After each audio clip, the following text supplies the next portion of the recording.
Hey y'all, Trae Crowder, New York Daily News. Let me tell you what, I'm happier than a Trump voter at a county fair. Look at all these pigs.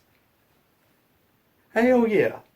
Why? Well, because the FBI has officially decided not to pursue charges against Hillary for the email scandal. Skew!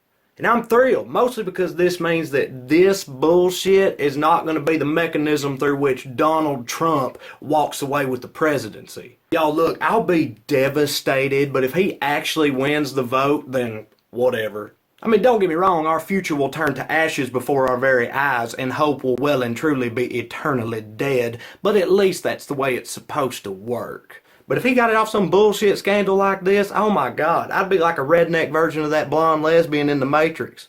Not like this. Not like this. It don't look like that's gonna happen, and I am glad, because I don't give a damn about them emails. I'm serious, I ain't never give shit number one about any of that. She was careless with classified information. I don't think you ought to be prosecuted for it, no matter who you are. And I'm not going to change that stance just because it's Hillary we're talking about, because that would be a, wait for it, double standard. See, that's why everybody's so mad they say it's a double standard. If she was just an average Joe, she'd be getting a book thrown at her for what she did. But because she's a wealthy elite, she can walk scot-free. Well, if you're one of those people, let me say, first of all, welcome to America. We're glad to have you.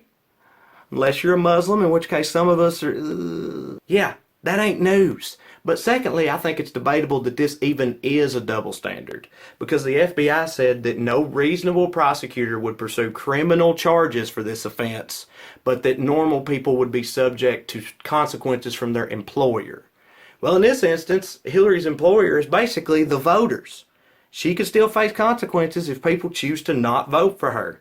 But if they don't, well then, as Jim Bob Duggar said to his wife after about their 9th baby, tough titties, sweetheart. And I don't think this is going to affect her votes either. Because see, that's the thing.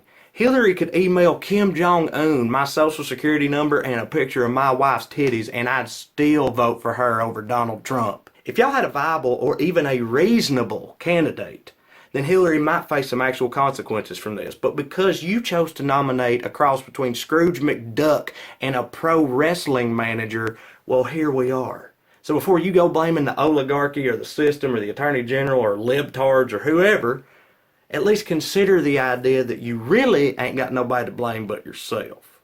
Baby, come here, look at this pig. Look at the balls.